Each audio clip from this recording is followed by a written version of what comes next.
उर्वशी, सर्वोच्च न्यायालयानं निश्चितच हा एक मोठा दिलासा दिलेला आहे, मात्र निर्णय देताना आणखी नेमके डिटेल्स काय दिलेले आहेत?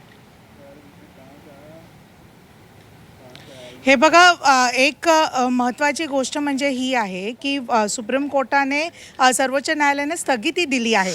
मात्र आरोपींना आताही दिलासा आहे, कारण की कुठेच हे नाही सांगितलं गेलं आहे की आरोपींना परत जेलमध्ये जे जावं लागेल, तर त्यांना जे आहे जेलमध्ये परत जावं लागणार नाही, हे महत्त्वाचं आहे. आणि स्थगिती जी दिली आहे ते उच्च न्यायालयाच्या सध्याची जी एक पूर्ण जजमेंट होतं त्याला सध्या स्थगिती दिली आहे. मात्र आरोपींना जेलमध्ये जावं लागणार नाही, हे महत्त्वाचं ह्याच्यात आपल्याला समजून येत आहे.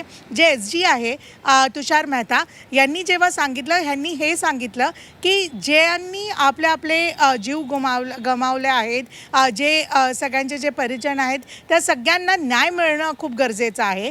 आणि म्हणून आम्ही हे नाही सांगत आहे की जे आरोपी बाहेर आलेत त्यांना आतमध्ये टाकावे, मात्र या पूर्ण जो केस आहे त्याची सुनावणी परत आणि व्यवस्थित ऐकणं हे गरजेचं आहे, त्यांनी हे सांगितलं. आणि न्याय मिळण्यासाठी परत जे सगळे पुरावे आहेत ते एकदा तपासणी करणं गरजेचं आहे. महाराष्ट्र राज्य सरकारला अजून जास्त जे आहे स्ट्रॉंग केस बनवायचा आहे, वॉटरटाईट केस ज्याला सांगतात तसं तो केस बनवायचा आहे. आणि म्हणून राज्य सरकारने याला स्थगिती, या पूर्ण ऑर्डरला आता सध्यासाठी स्थगिती मिळावी, अंतरिम स्थगिती मिळावी, याची प्रार्थना सर्वोच्च न्यायालयासमोर केली. आणि तेच सर्वोच्च न्यायालयाने ऐकलं आणि सध्या ही अंतरिम स्थगिती आहे. मात्र आरोपी परत जेलमध्ये जाणार नाही, हेही त्या ऑर्डरमध्ये लिहिलेलं आहे.